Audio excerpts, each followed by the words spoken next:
For today's episode, Nicole Rincon returns to talk about various gastrointestinal related problems, biomarkers, and treatments related to autism. Nicole will take us through a few pre-pregnancy, pregnancy, and for the autistic child to increase our awareness and tools to consider for reducing the rates of autism and for mitigating symptomatic problems with GI and autism. Nicole Rincon is a board-certified physician assistant with over 17 years working in medicine. Currently, Nicole works at the Razignol Medical Center, which includes Drs. Dan Razignol and Richard Fry. With over 17 years in medicine, working with various conditions, and her drive as a mother, Nicole continues to offer tremendous knowledge on the topic of autism and other related conditions. Check out the show notes for more information on Nicole. But for now, an important message about Daylight Computer Company. I would like to take a moment and mention a pressing issue we are seeing in our modern world, and that is tech use and tech light. The data are impressive and concerning on isolated wavelengths of light, especially shorter wavelengths, which is blue light. For those that don't know, we have chromophores, which are special proteins that absorbs specific wavelengths of light. For blue light, the light that is LED light and tech light, that protein is called melanopsin. Melanopsin is responsible for our circadian biology, physiology and cell functioning, hormone regulation, and even a connection to an area huge for mood. A consideration we should include is this protein was not even discovered until 1998. It seems important for us to understand how our biology uses the different wavelengths of light for various aspects of our biology. This blue light chromophore is our master controller, our master clock. Remember, circadian rhythm is a two-part process, two independent parts, light and dark. For a quick reference, see the 2017 Nobel Prize in Physiology and Medicine. But for now, I have something exciting. I want to introduce a product unlike any other product available. A highlight is the product from Daylight Computer Company created their product based on these factors. The Daylight computer is completely blue light free. It has no flicker. Short wavelength flicker is extremely harmful for our eyes and downstream biology. Light flicker is constantly turning our central nervous system on and off. Essentially, it is like going to a light switch and repeatedly turning it on and off. The problem is, blue light and LED light does this, and it is so rapid you cannot even perceive this in real time. The Daylight computer is the lowest stimulation and foremost for sensory sensitive users. It is no question that the alternative product, especially when used at night, do not address or consider this in their product. It is so toxic to human biology. Big tech corporations have patents on how their short wavelength implicate the human nervous system.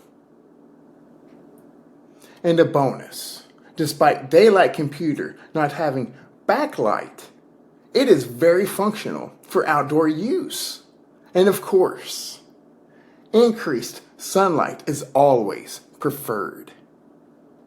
I am happy to offer a discount for the Daylight computer. You can use the code AUTISM for a $25 off coupon. Again, use the code AUTISM and the discount code for $25 off. See the link in the show notes to Daylight Computer Company, or just give it a quick search in your internet browser. Use the code AUTISM for $25 off. Nicole, welcome back. I'm so happy that you joined again. Thanks for having me. It's great to see you again. Yeah, it's so fun talking to you, on and offline, actually. Perfect. Well, you can reach out anytime. I'm really, I've been trying to be more active on my X profile. So, I'm answering a lot of just patient emails, but just general people inquiries. So if you ever want to, hey, Nicole, what about this? Or what's this study? Or what do you think? Just reach out. I'm there. I'm, what's my handle at Nicole Rincon, PA, I believe. Yeah, I put that in the show notes again. And it's a wonderful follow. You're a great follow. I have something that from about a month ago that I want to ask you about later on. Sure. That you mentioned on X, and it was like, wow. I was hoping that we could start with a pre-pregnancy related to gastrointestinal things that a mother could be on the lookout for as she's going into, let's say, like a planning pregnancy. Yeah. And this could be, maybe she has a child with autism already or not. Maybe you can discriminate between that, what that looks like. But are there standard checks related to GI that a mother could look out for?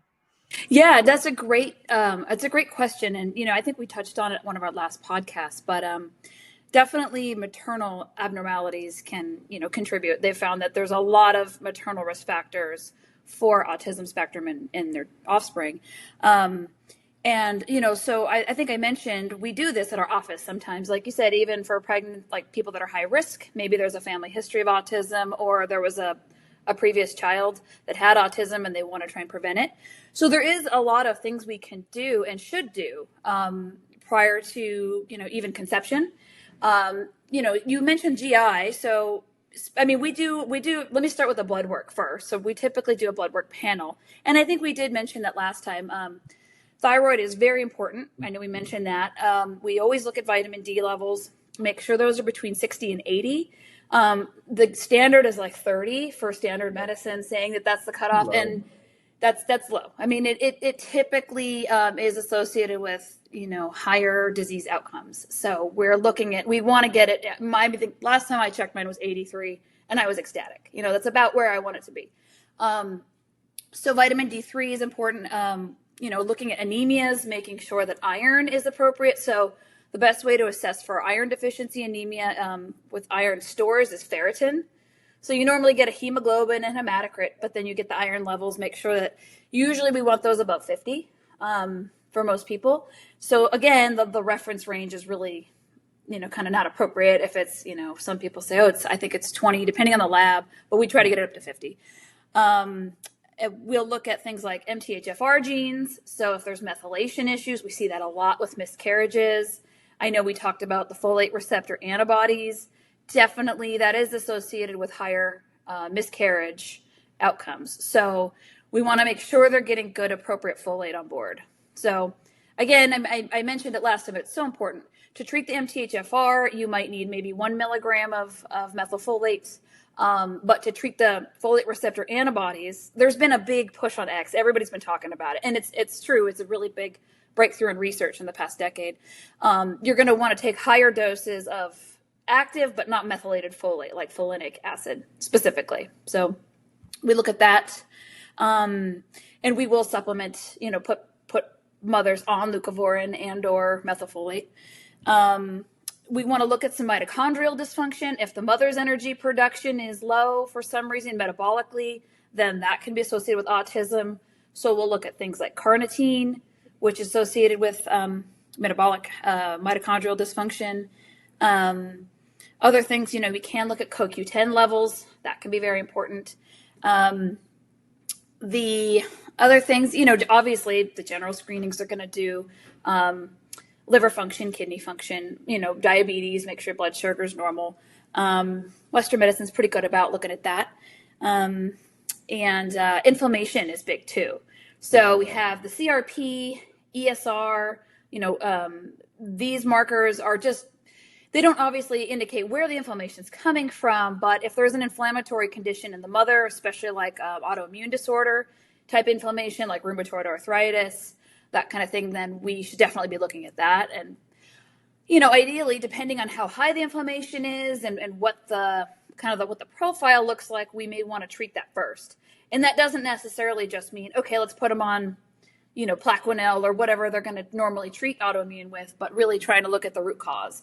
So a lot of what we do in the moms is really like what we're going to do in the kids. And we're just hopefully prepping the mom to avoid the disease in the kid. Because oftentimes you'll find these abnormalities, and you're saying, oh, well, a lot of this was genetic, came from the mom, there was toxins passed down, so inflammation passed down, mitochondrial deficits, that kind of thing. So, so those are kind of generalized markers that we look at for blood.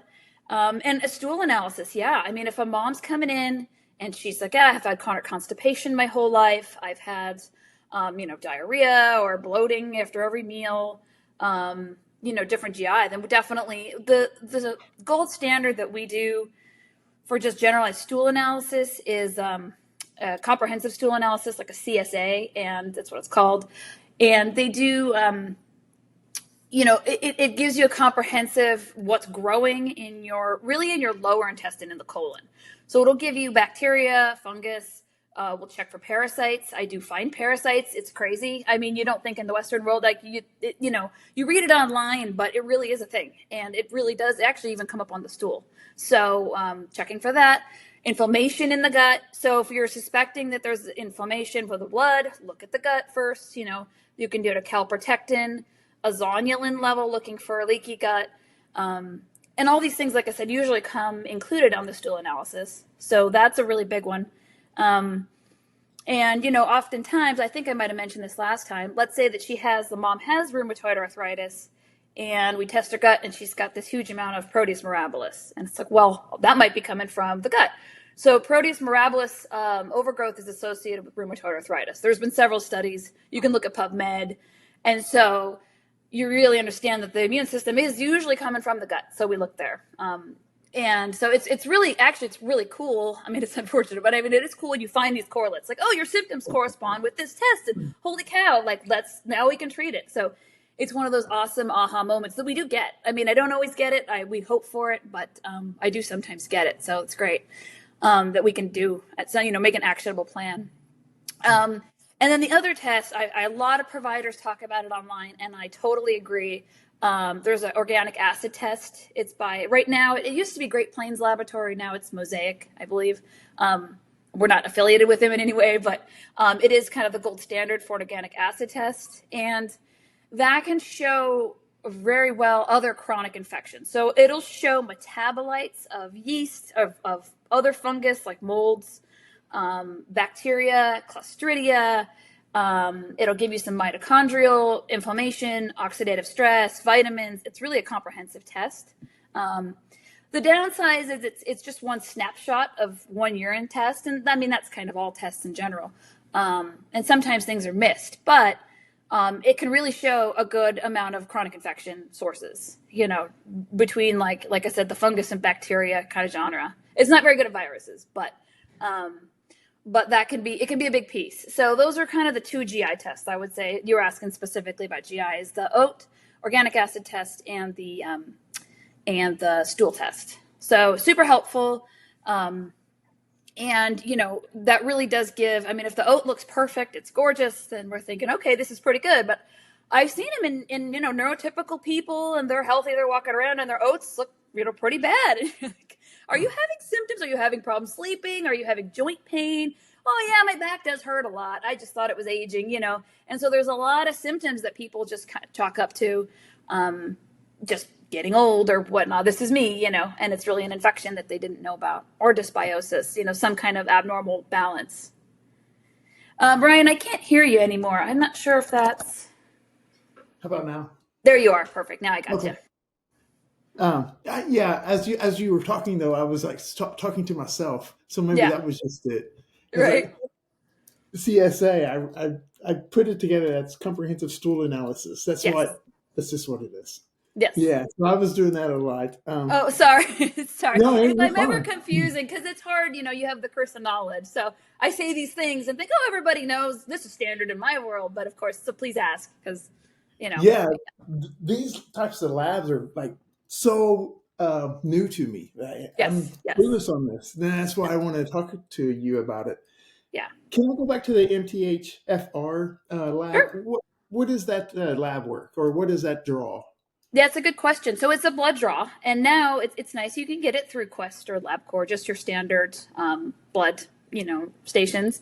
And it's one test, and it looks for the genetics specifically associated with methylating folate, prior to the methylation cycle. So there's two gene variants that they look at: C677 and then 1298, and they'll give you basically what genes you have. If you have all four of them as bad genes, like both alleles on both genes, I know that's kind of a lot of genetics, but basically you can have 4 out of 4 of them good, 3 out of 4 of them good, 2 out of 4, 1 out of 4, and then 0 out of 4.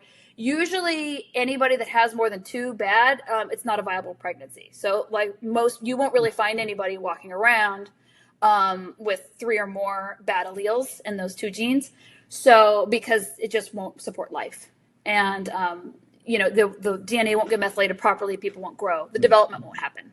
But it's really important. And I have so many patients. I had one of my best friends. I mean, she was having she just had another baby, and she was after her 4th pregnancy, super fatigued, not feeling well. And we were just talking, and I thought, I asked her, have you tried methylated folate, methylfolate? She's like, what's that? So I gave her, I don't know what I gave her. I think it was 5 milligrams a day because she wanted to see results. And she said it was game changing. She said, it was just life changing. I have my energy back. I can take care of my kids. So some people, even if, like I said, you're not on the spectrum, you need that support. And it really does help. I take it every day, so, and I feel much better. I know when I miss some of my methylated vitamins. I can totally tell. I'm just dragging. My brain's not as sharp. Yeah. I'm walking around. I'm doing it, but I'm not as clear. So it does matter. Is that something that's prescribed, or can you get that over the counter? That one you can get over the counter. Actually, yeah, you can buy it at any health food store, online. Yeah, it's like I said, it's cheap too. It's not expensive as far as supplements go. So ideally, we test for the gene and see if you have it and try the supplement. But if you're just on a budget and you're like, I can't afford to do this, you can try it on your own. I mean, obviously, this is not medical advice. I am not giving direct medical advice, but in general, the studies show that the side effects are very low. It's very well tolerated, especially the supplement dose you're going to get over the counter. They do have now some crazy high dose methylfolate, like 15 milligrams, and that's super high. I don't recommend anyone starting there because I do have parents that'll write me and say, hey, we started this and kids bouncing off the wall. And I'm like, well, no, that's way too high to start. Like that will almost always induce hyperactivity for a kid that's naive to methylfolate, like that hasn't taken it before. So yeah, so just be cautious. This is why I tell people, it is ideal to work with a provider because, parents like, oh, we tried methylfolate and it was so bad. And it was so bad for us. And I don't know what you're talking about, but it was just the wrong dosing. And you almost always have to titrate it, start low and titrate up. So, yeah. In my small community, I know someone that tried that, and they have an autistic son. Yeah. And they said it just didn't work. And I'm wondering if this wasn't given properly. Yeah. Well, and the thing like I said, there's the methylation deficits, and sometimes you can notice pretty quickly. But if we're dealing with cerebral folate deficiency, it takes a long time. The blood-brain barrier has to shuttle in this folate, and it's kind of an active process. It's not a passive one. So it's not just kind of diffusing like osmosis. It's not just traveling. So it has to be shuttled in. So we find that it can take months. I mean, I have patients that don't. 3 months, 6 months. Usually I will say we do it for, the high dose folate, leucovorin for 6 months. So before we're going to say, did it work or not?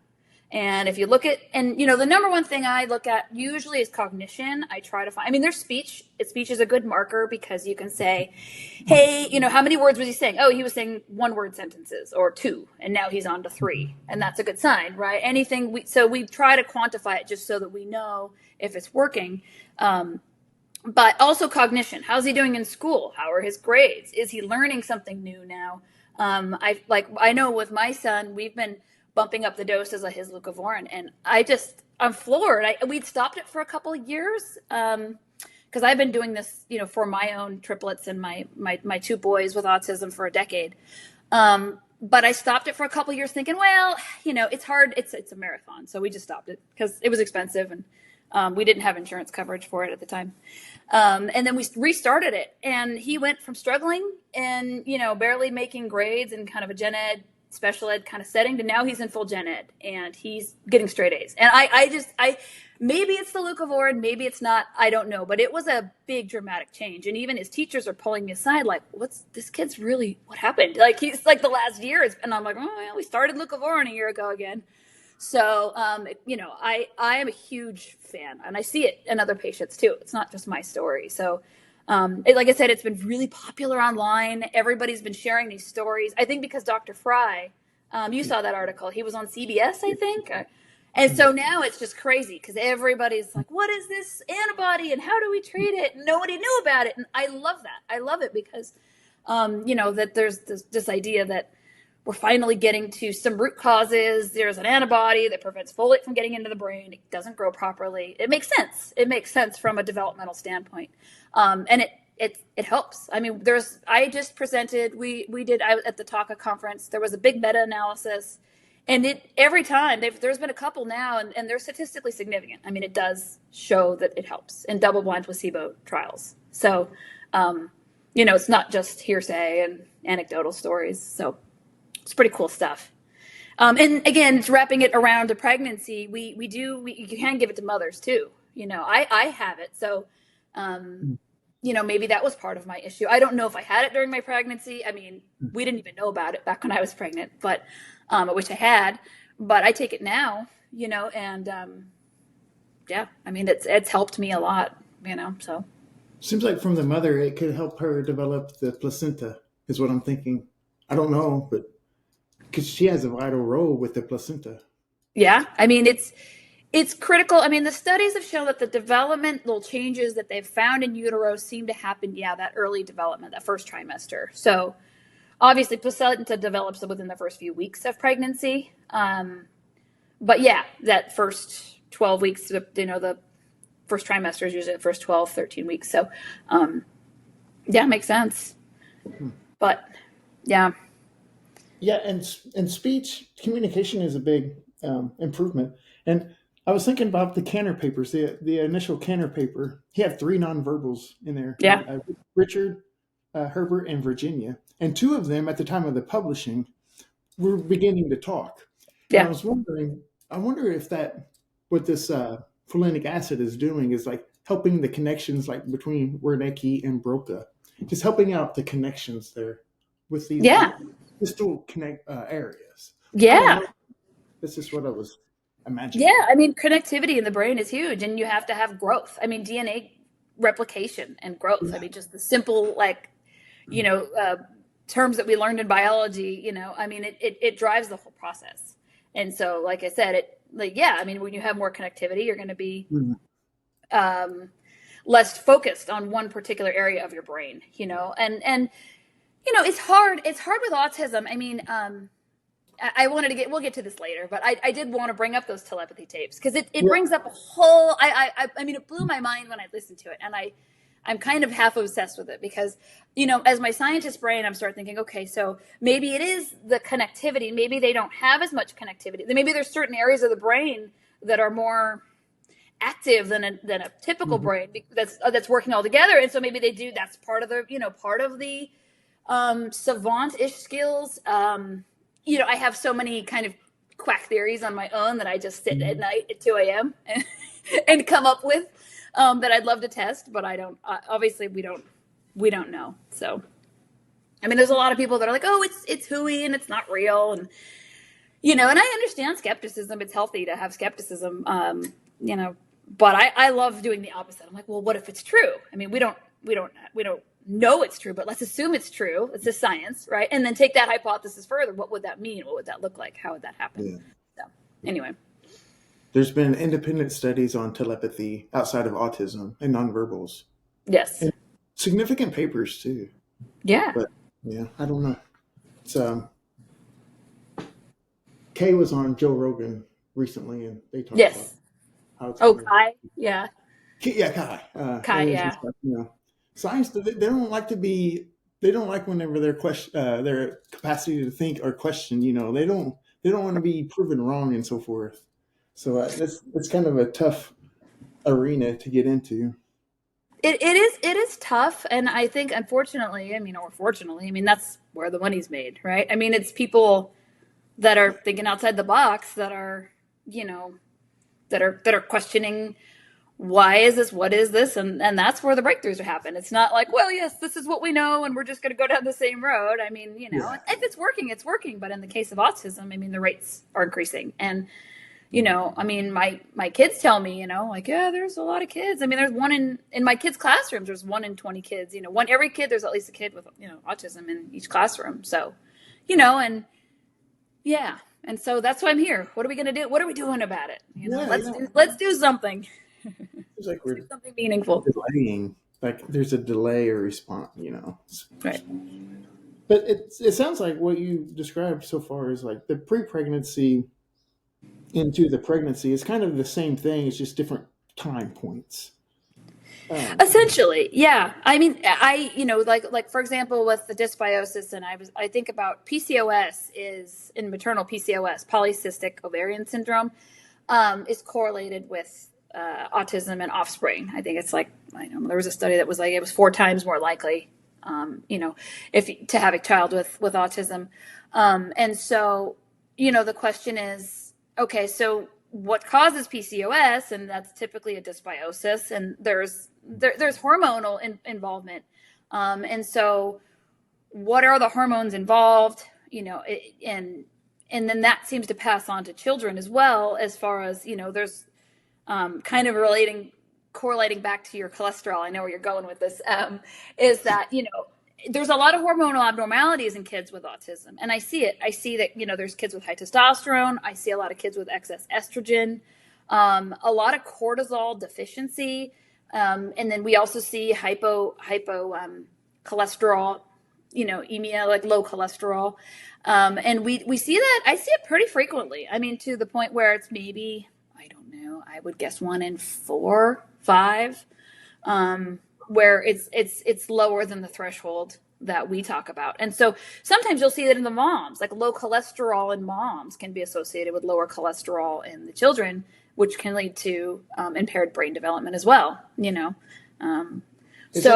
hormones are a big deal to check as well. Yeah. Is that the total cholesterol, or what on the like the lipid panel is it specifically? Yeah. So what cholesterol is its own kind of functional medicine specialty, and you can go really in depth with adults. And I've listened to talks with, by Peter Tia and things that he really gets into it. I love him, but, just for our purposes and from what we try to base it off of the literature specifically with autism. So we look at total cholesterol. Most of the studies look at total cholesterol. And so that's what we base it off of. We don't usually get, at least in the younger kids, a full lipid profile. We just get the total. Okay. And in our practice, we typically treat when it's less than 145. And it's crazy because, like I said, there is a subpopulation of kids with autism that have this low cholesterol, and you can see it very frequently. In the mood disorders, the kids will be very grumpy. They will usually be very irritable, moody, up and down mood swings. They feel very emotionally dysregulated, and aggression, we'll see it. And even, cognition, but cognition can be tricky. But when I see a moody child, I'm like, let's check cholesterol. It's one of the things we look at. And, what's going on there. Because cholesterol is such a tricky, it's such a tricky topic because it's been kind of Western medicinized for so long, and we think it's the devil, and we're like, this is just cholesterol's clogging arteries and causing death. And I mean, it is an absolute essential nutrient for brain growth. I mean, it myelinates the nerves. It causes, cell, transmission, communication. I mean, there's a lot going on with fat, with healthy fat, with cholesterol. And so, yeah, I mean, and then we know this, and even in generalized medicine, you could do a PubMed search, and it's associated with other neurodegenerative disorders like Parkinson's and Alzheimer's. If you do a PubMed search, like, low cholesterol, there's several studies that say low cholesterol causes Parkinson's or is contributed to, with Parkinson's or Alzheimer's. So I think it's important that we really question, like, well, where does it need to be? I mean, it's low definitely seems to be bad. I mean, at a certain point. Now, do I kids run around with a total cholesterol of 300? I don't know. I mean, maybe, I think at a certain point we need to look at both ends of the spectrum. But, there is a point, I think, where too low is dangerous. And we see it. We see it in our kids, and we treat it. It's actually really cool. I mean, there's a supplement, it's called Sonic cholesterol, and it's actually cholesterol capsules. I mean, ironically, everybody's trying to lower cholesterol, and we actually, we prescribe cholesterol to our kids if they're low on labs. And it helps, like sometimes stabilize mood. And it helps with sometimes attention, sometimes cognition. And of course too, we try to treat with food. Usually one of those capsules is equivalent to about the amount of cholesterol in one egg. So if the child's not allergic to eggs, then I'll say, hey, let's get some free range, organic eggs and try to do 2 of them a day. It's usually where we kind of start, but obviously depending on the child and what they need. But it's true in mothers too. So looking at cholesterol, I think, I just saw, and I can't quote this, I just saw it on X, and somebody had posted this small little abstract, but they had an odds ratio of disease development, and they actually found that like the optimal cholesterol level, total cholesterol to decrease overall mortality was 220, was around the optimal range. And that when it got below like 160, they found that the disease ratio went up. And then when it got above like 280, the disease ratio also went up. So it was kind of this bull curve of like, cholesterol, like around 200 or 220, even higher seems to be really protective of the body and the brain. And particularly the brain. But it is responsible for hormone production. So you need it to make cortisol and to buffer you from stress. Wow. Yeah, that's what I had bookmarked for later because I know. I'm sorry, I kind of jumped into it, but it was relating to hormones. So. Yeah, you're fine. I'm glad we got to talk about it because whenever I saw that post on X, I was like, "Whoa, I've never considered that." Yeah, low cholesterol and this correlating with these problems. Yeah. Well, just as a personal story, I mean, I can share. I've always had my family. We have high cholesterol, like the hyperfamilial cholesterol. And it's always been a little high. I don't know, like 220, maybe 230. It's been always a little over 200. And my doctor's like, even when I was like 19, and my doctor's like, that's kind of weird. You're kind of young for that, because I've never been terribly overweight. And so when I got married and we had our wedding in Cancun, I did what all women do. I lost all this weight and I went on this ultra low calorie, low fat diet, and I lost a bunch of weight. And I don't know, I think I got my BMI down to like 20 or something. And I remember my doctor tested my cholesterol and he's like, oh, wow, this is the first time your cholesterol has been normal. Like, congratulations. And I'm like, well, yeah, that's great, but I haven't menstruated in over a year. And he's like, what? So I know it's a little personal, but I actually stopped. When my cholesterol got normal, my hormones shut down and I just stopped menstruating. Like, for my body, getting to that lean body mass, BMI of 20, 21, getting my cholesterol normal, my hormones shut down. And they even did like a progesterone challenge test for me. Like, well, maybe you need progesterone, but not estrogen. And I failed it. He's like, you don't even have any hormones. Like, you don't have enough estrogen or progesterone.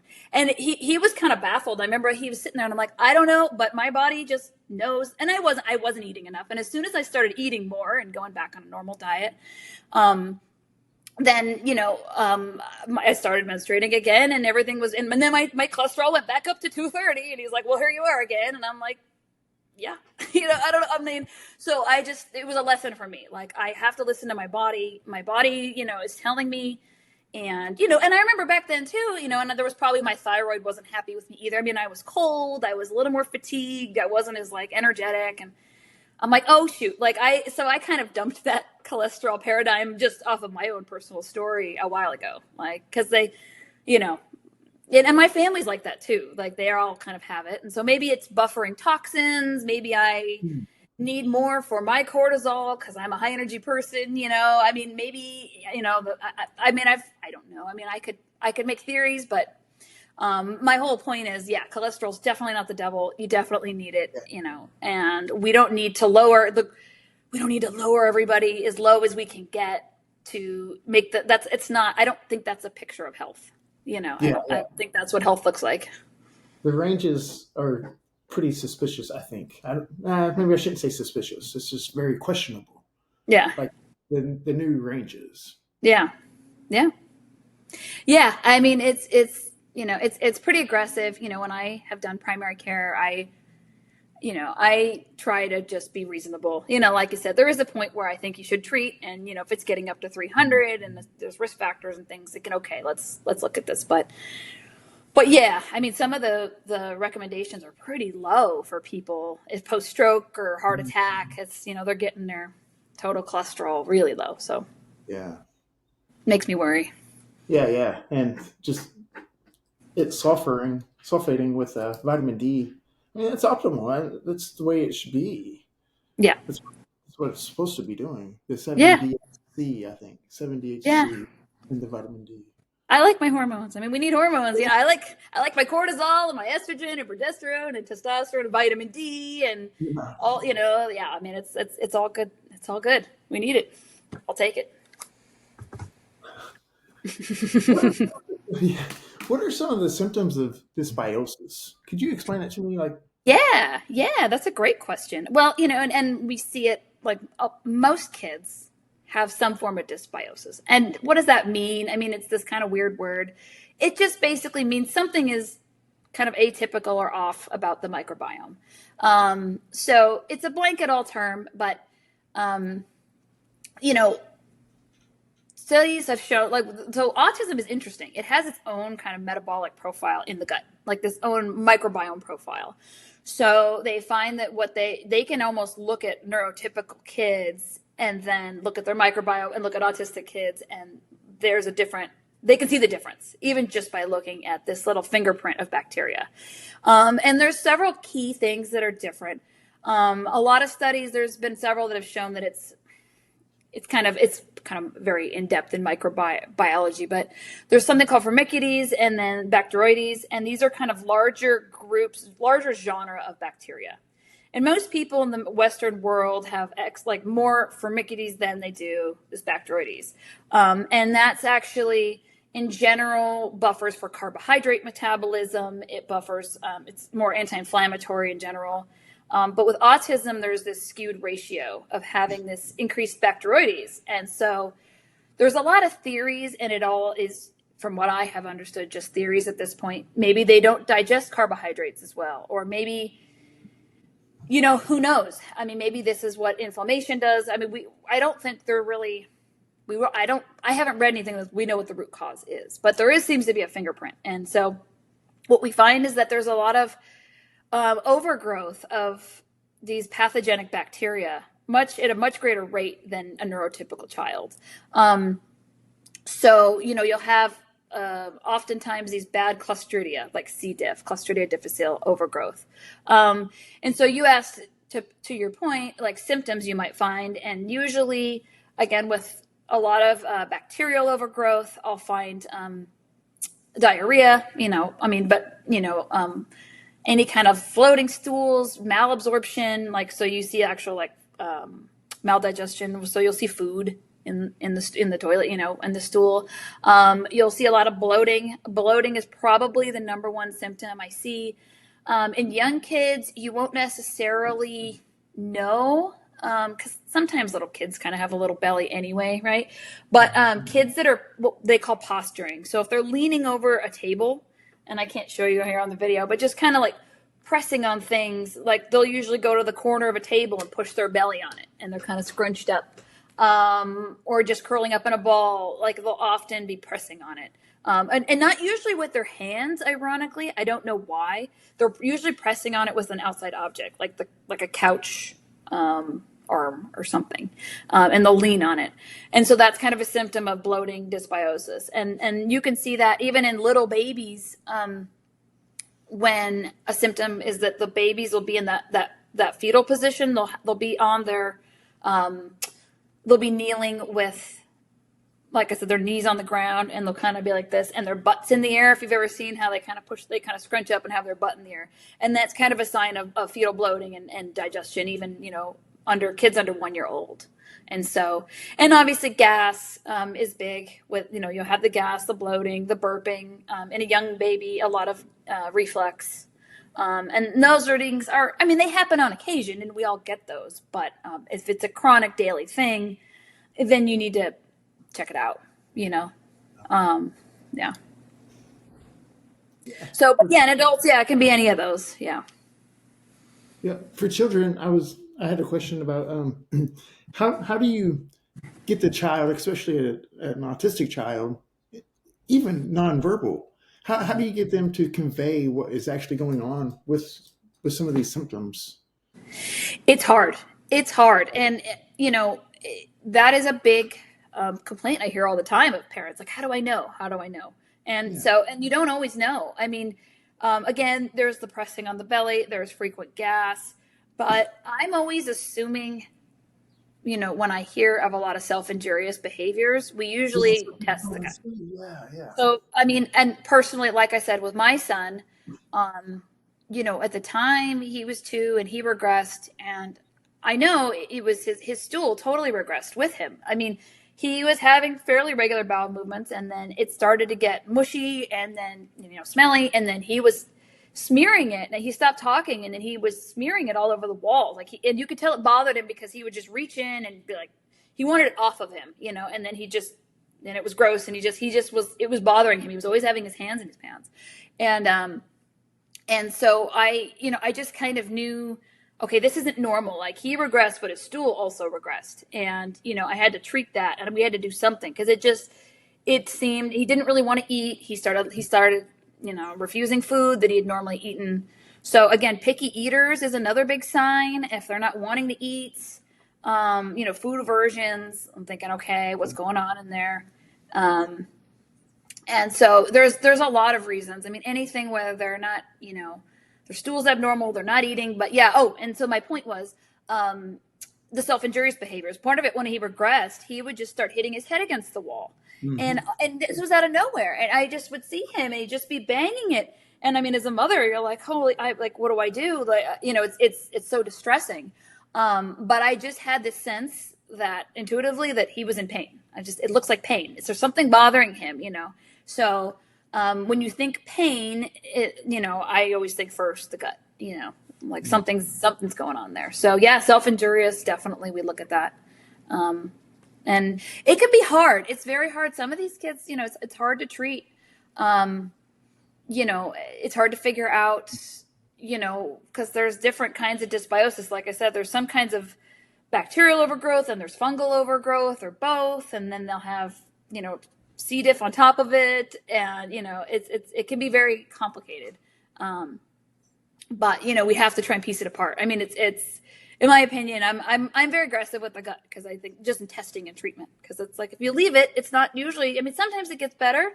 If there was a, like, say they get a virus, like my kids, like they got the flu a few weeks ago, and, they didn't want to eat, and they kind of vomited a few times. But now that they're better, it seems to be getting better. But if it's a chronic issue, then you have to address it. Otherwise it won't resolve on its own, or it may not. Sometimes it does, but it may not. Yeah. Gastrointestinal problems there's like 3 comorbid problems that are so common with autism, and gastrointestinal is one of those. It's like Yes. every autistic child or even adult will have gastrointestinal problems. Yeah.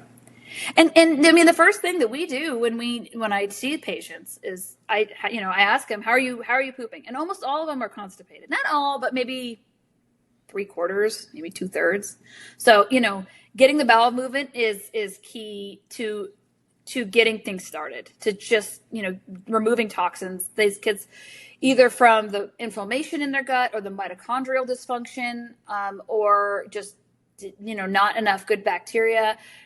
Sometimes the gut will just shut down. It just stops moving. The peristalsis just slows down. And that's when they get really sick, because they're not digesting. They're not kicking out toxins. The body's meant to poop every day. And if it's not, they don't feel well, So, it's like the first thing we talk about at a visit, like, how is he pooping? Because it is just that important. Like, GI is it's hard to recover a child, or make a lot of improvement if you're not working on the gut. Yeah. Alongside other issues. It's so fascinating how that just correlates there. And I think vitamin D is involved, if I had to guess. It's a factor.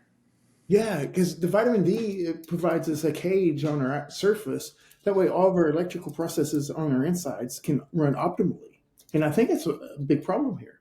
Just like the energy is not being, I don't know, it's just not working because of the low vitamin D. Have you ever seen someone with autism with normal vitamin D? Yes. I mean, have I ever? Yes. It's not common. It's not common. I mean, almost all of our patients are on vitamin D. I mean, I would say 90% of them. I mean, it's highly correlated with low vitamin D. It's one of the supplements that I've given my kids, and I've taken, and pretty much everybody is, because it seems to be, you're right. I mean, it is are we not getting enough sunlight? Is it an inflammatory process? Is there not enough hormones, cholesterol? I mean, is there, I don't know. It seems to be that is not autism specific. I mean, I think that most people I find are vitamin D deficient, even in a primary care setting. So do I see kids, like, when I say that they're normal, like, we'll test them and their vitamin D might be 35, or 40. But we still put them on it because we want to get them in that optimal range. So, but I mean, I've seen kids with vitamin D of like 2. I mean, I've seen it like, holy cow, like, you have no vitamin D. And so, and it helps. I mean, there's studies that show that vitamin D just in and of itself as a supplement improves overall autistic symptoms. I mean, so, yeah, I don't know. I mean, I try and get my kids out. I try and get sunlight. I think I'm huge into this. I can tell when my daughter's low. She has, they have like this kind of a grayish tinge. It's like this kind of transparent, kind of sallow. And I'm like, oh no, we need vitamin D and sunlight. And, so I start getting on them, and you can see it in other people. It's kind of this pale transparency of their skin. And that's, when I see that, I'm like, okay, that's either zinc deficiency or vitamin D, or probably both. But, A lot of autism, a lot of children with autism, they're very, very pale. Yes. It's unbelievable. Once you see it, it's like every one of them. It's so pale. But I want to ask you about the vitamin D supplementation. Yeah. What kind of doses are you doing? And are you using anything like K2 or magnesium alongside with it so it kind of synthesizes correctly? And how long does it take for you to see results? Yeah. So depending, but I do like to recommend vitamin D3 with K2. Usually in most kids, I'll start at, around 2,000 IUs a day of the vitamin D3. Different brands, I think, have different potencies, and I like the ones that are fat soluble. So the ones that are actually, either as a liquid dropper or in a fat, capsule, like those gel caps. It seems to be better absorbed, and it seems to raise the levels higher, so quicker. So if we're trying to get them higher, then I'll put, and quickly I'll put them on a liquid drop. It can work fairly quickly within weeks if you're using the right product. If you're taking it for 3 to 6 months and it's not increasing, you're on the wrong product. In my Is it opinion. just a matter of brand? Is it like the folinic acid where well, not necessarily folinic acid, but with the folate where there's various options? Is vitamin D the same? No, mostly I would attribute most of that to production quality and actually the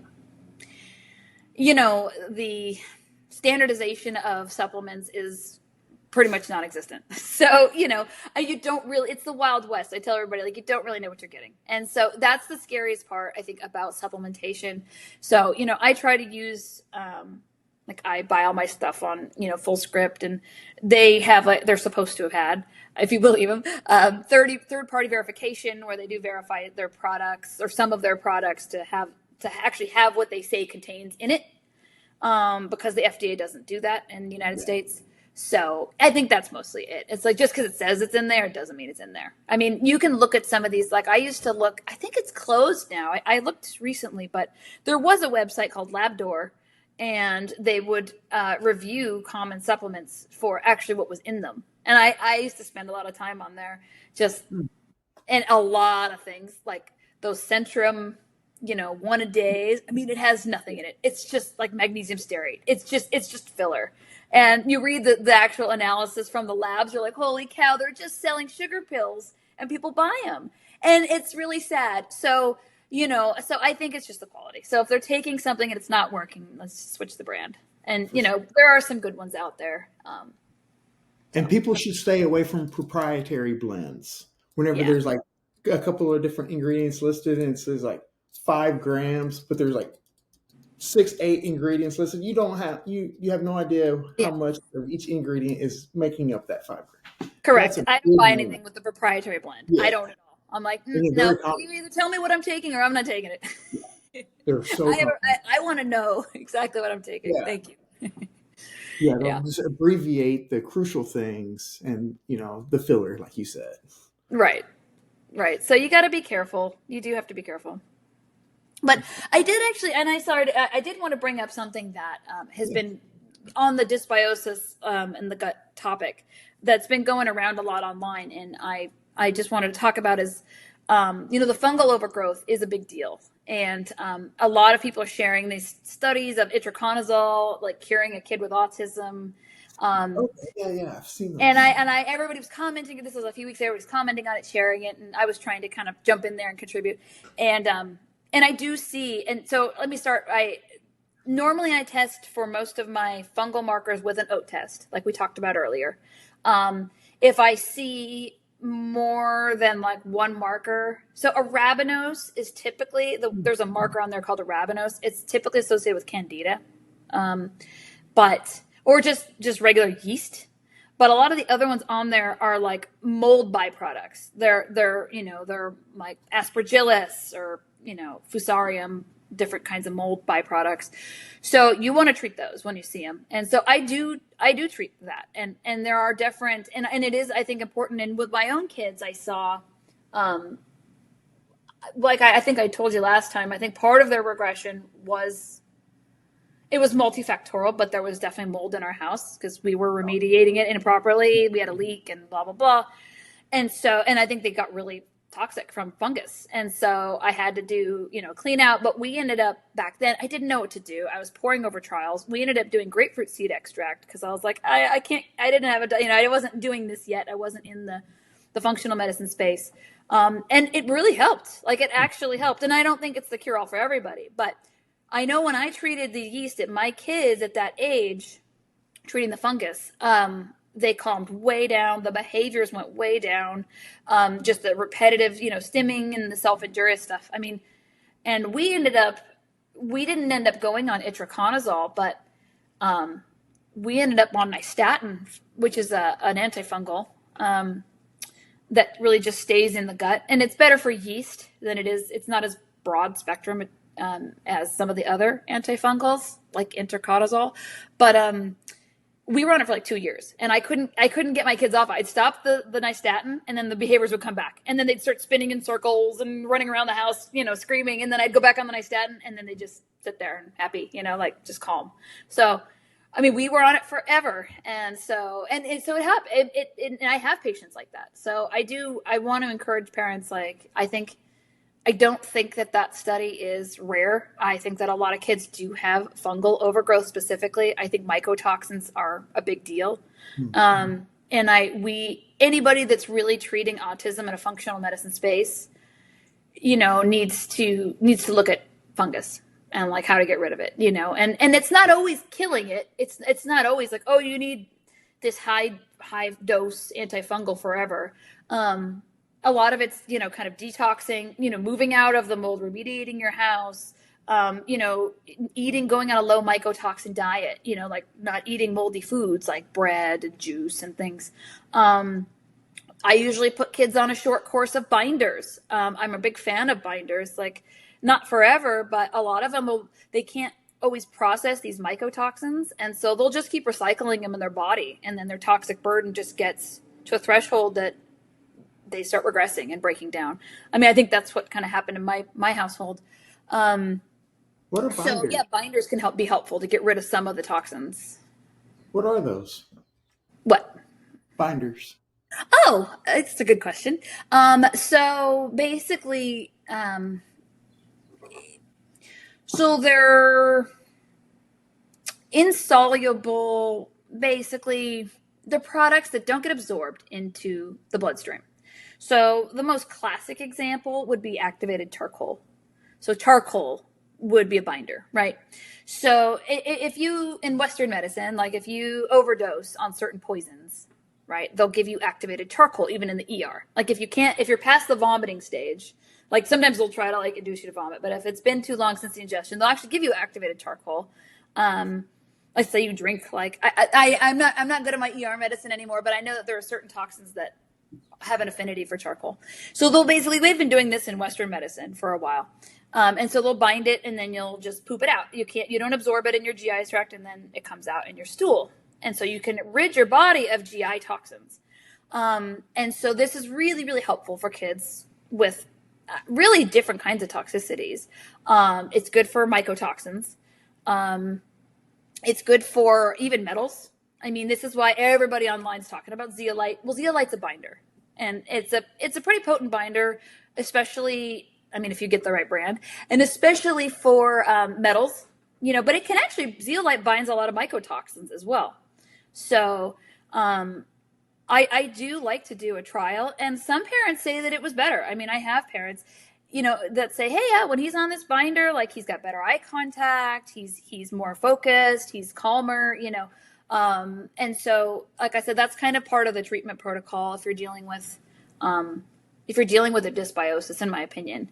But you definitely don't want to ever give it without starting to move the bowels first. So, like basically if the child is constipated, don't give a binder because it makes constipation worse. And then it'll just sit there, this big ball of whatever you're giving, zeolite, charcoal, bentonite clay, there's different ones. You don't want to do it until they're having daily bowel movements. So that's my big warning to parents. Make sure if you're going to give your kids any kind of binders, have daily bowel movements first. That makes sense. Because it's popular online. Everybody's buying them. Everybody's trying them. And and I'm all for, power to parents and, self-advocacy, for your kids. But yeah, you got to make sure that you're not making them sicker. Because they haven't pooped in I've had parents that are like, oh yeah, he hasn't pooped in 5 days and we're giving zeolite. And I'm like, no, you can't do that. Like, stop, usually we recommend some kind of magnesium, in high dose at night to get the bowel movement. That works the best. There's magnesium citrate. There's, magnesium, oxide ozonated in the form of it's called oxy powder. That's my favorite, but, you can do high dose vitamin C. I have, there's obviously the Senecots and things like that are stimulant laxatives. But yeah, get the bowels moving first before you do binders. So I'll say it 3 times because I've just heard, I've heard a lot of parents with issues. And Yeah, again, it's like it's not the totally. binder's fault. It's not that Yeah, it's the wrong treatment. It's just without the knowledge of knowing how to implement it. yeah, So yeah. It's valuable. And yeah, good for whoever named the binders, because it's just binding. right. Oftentimes names can be complicated, and this one Well, makes sense. I think it's a colloquial term. I mean, I don't think it's actually like an official term. I don't even Hmm. know, but it's just everybody uses it, so we all just kind of use it. And I have a couple that are my favorite. That are some are more gentle than others. Like charcoal's pretty harsh. Charcoal's very it's very nauseating, and it can be more constipating, so than other ones. So, but Aggressive. yeah. So anyway, so treating the mold, binding, eliminating, getting the bowels moved, moving out of it. Maybe you need some antifungals. Talk to your doctor about it. Or find a good doctor, because you don't want to be trying to find itraconazole online. Some of these studies come out, and I always just worry that parents are like, "Oh, I'm going to buy it from India and then try it." I mean, the study was the itraconazole is very hard on the liver, and it can actually increase estrogen and over long-term use. I mean, short-term it's fine, but just I love going on this podcast to kind of clear up, don't do this, because just talk cautionary tales, because like you said, how do you know if you don't know? I mean, I only know because I got into this for my kids, so 10 years ago. So. It's very valuable. Your information is very valuable. Oh, thanks, Ryan. I always Thanks. enjoy talking to you. Thanks.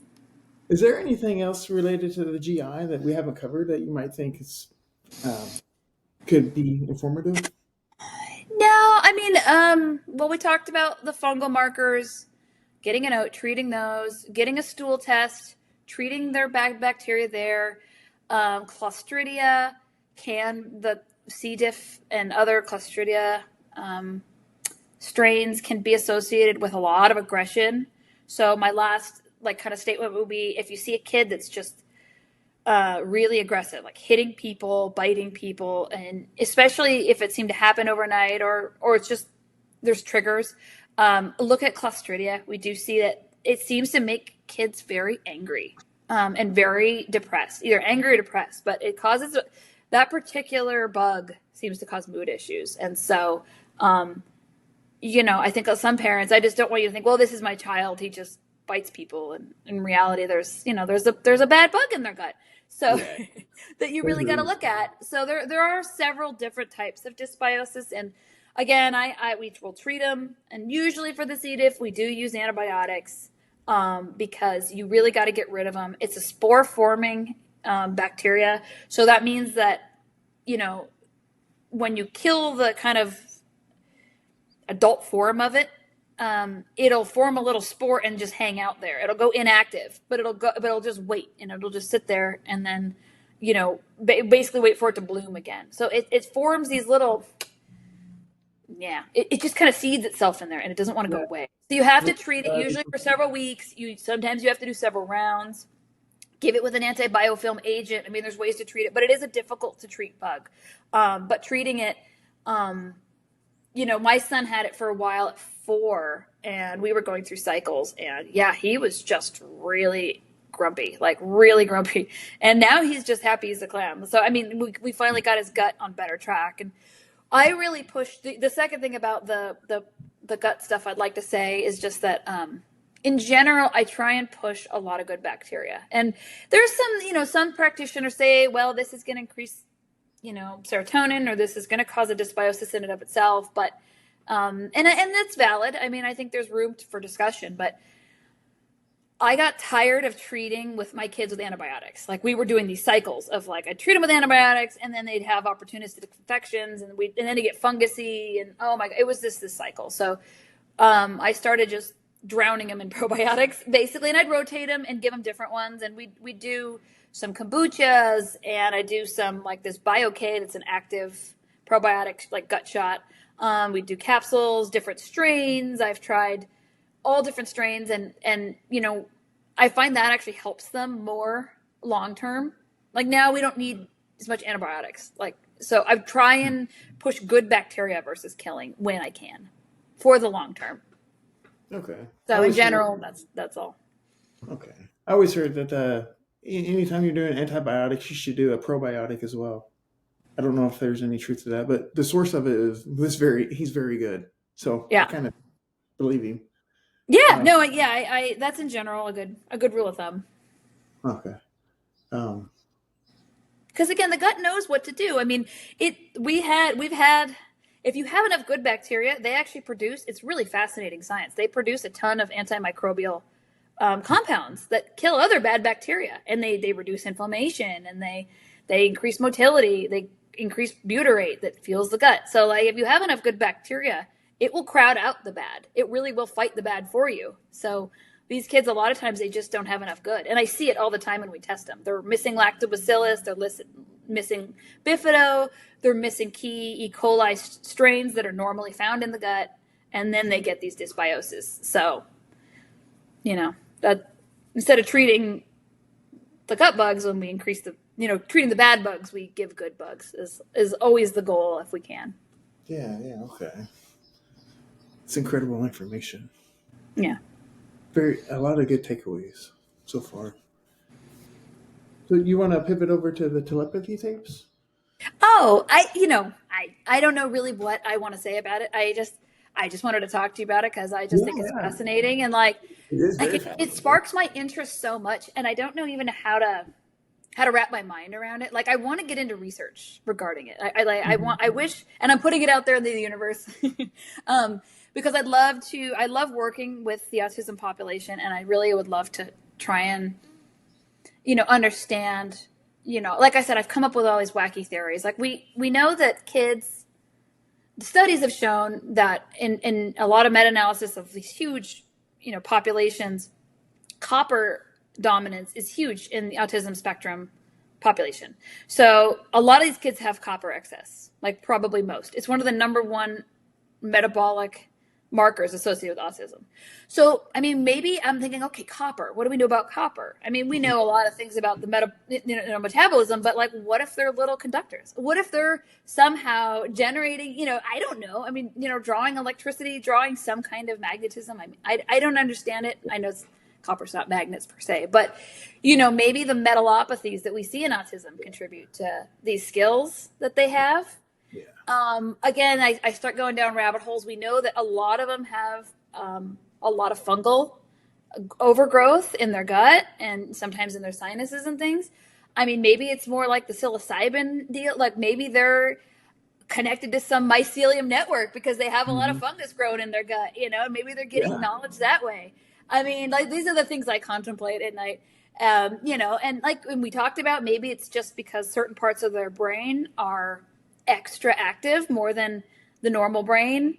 Like I think we mentioned last time that Dr. Amen, with his SPECT scans that he looks at the brain, calls autism the brain on fire, in the sense that it's just hyperactive more than any other brain scans that in a population he finds. So maybe it's just the activation of the brain I don't know. I mean, what are your thoughts on it? I'd love to hear what you think.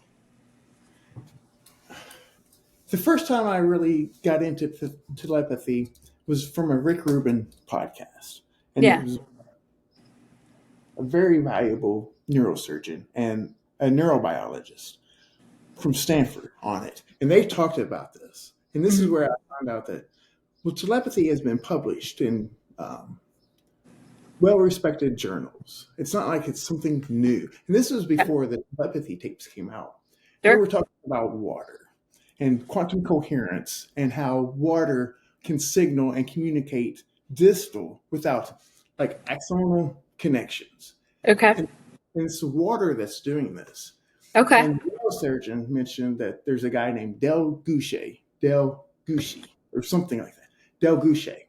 Yeah. And he took vibrations of water and he could replicate the DNA exactly from across from US to Europe. So I'm thinking like with autism, because there is this dysfunction and it's the process of like the sensory and the movement of electricity is off. Yeah. It's like it's so wound up because of the bad connections.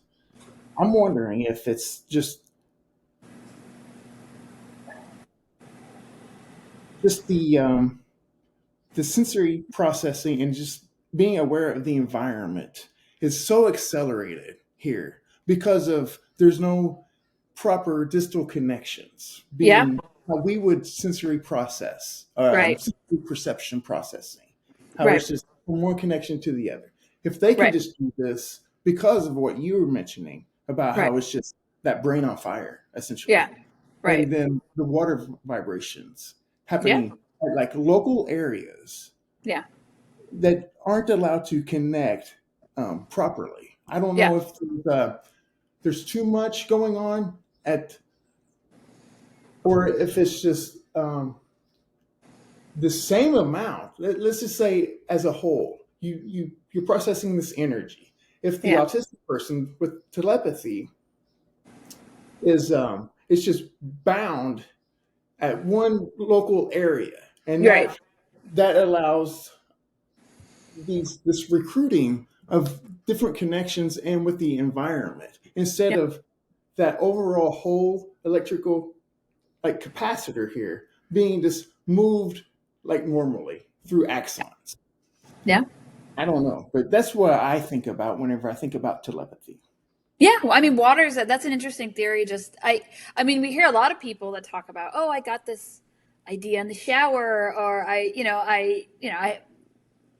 the normal people kind of get more intuition from being in water. I don't know. I mean, yeah, definitely it could be the hyper focus in the brain, like you said.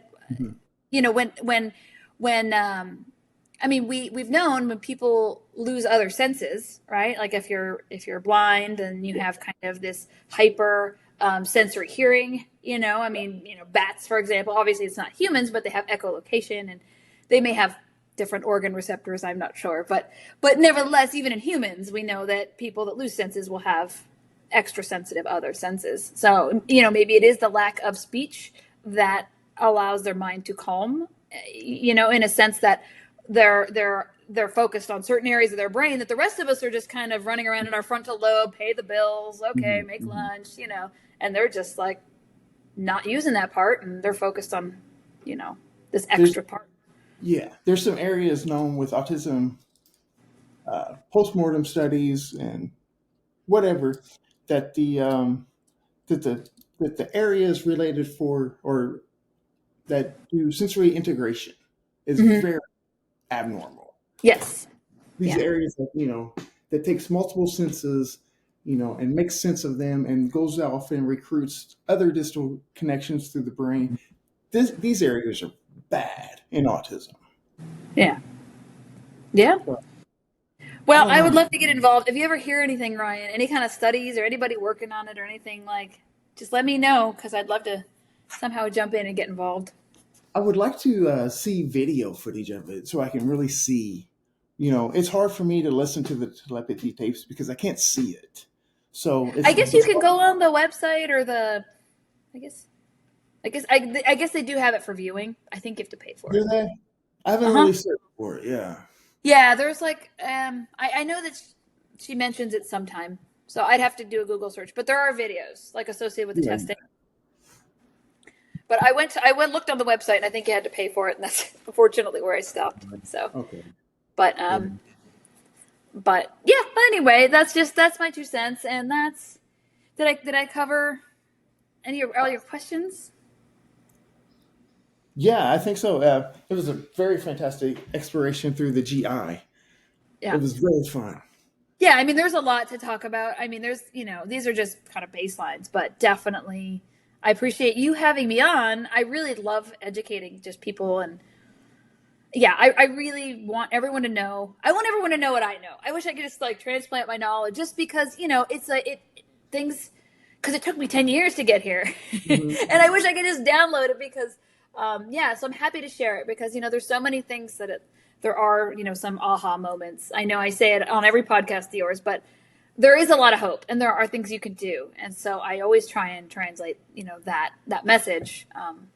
Just try it, do something, find somebody. If you're feeling inspired, if you have a gut feeling, like, I don't know, I had a parent that came to me. He's like, I think it's metals. I think my son's lead toxic. And I'm like, why do you think that? And he's like, I don't know. And so we did a test. We did a chelation challenge test because he was right. The kid's lead was like 54 times the upper limit. I'm like, wow, your kid is actually full of lead. Like, so if you have this intuition about your child, like, I think it's this, it's certainly worth investigating. I humor everybody. Like, yeah, I assume everything that everybody tells me is true. And then I kind of work backwards. And then I'm like, well, it doesn't look like this at all. It's actually this. But we always investigate it. So follow your gut. I've done that several times with my kids. And like half the time it's right. No, it's not always right, but my parents. It allows you to see without any bias there. It allows you to kind of zoom out and take a look at the full picture, I think, whenever, you're listening to these other people. Sometimes people have a hard time doing that, especially if you're like a specialist. Yeah. I just trust parents' intuition, and I think that parents are parents are deeply connected to their kids. Like on the telepathy tapes, like there's this deep connection. Yeah. And a lot of people, if you just kind of like, most moms know like something's wrong, when you're connected to your child and then I am the objective party that says, okay, let's assume that's true. Let's look for it. Let's test for it, because I don't ever, you want to have objective data too. And so that's good. It validates what they know. And then we're moving forward with a good, solid plan. Cause if I had tested this kid and we did a chelation and, there was nothing, I'd be like, well, shoot, I don't think, you may be off, and I wouldn't proceed. I would say, I don't think we should be doing this anymore. It doesn't seem appropriate necessarily. And you can argue that maybe we were using the wrong substances. I have some parents like, oh no, well, it's still in there. And that might be true too. We're not living in a bubble. So maybe there was the wrong dose, maybe the wrong test. But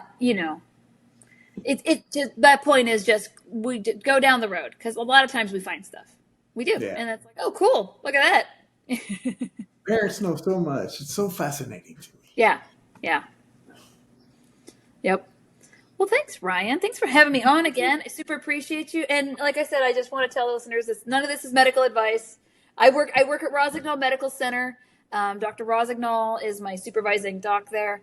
And he always wants me to tell everybody, no, this is not medical advice. Talk to your doctor.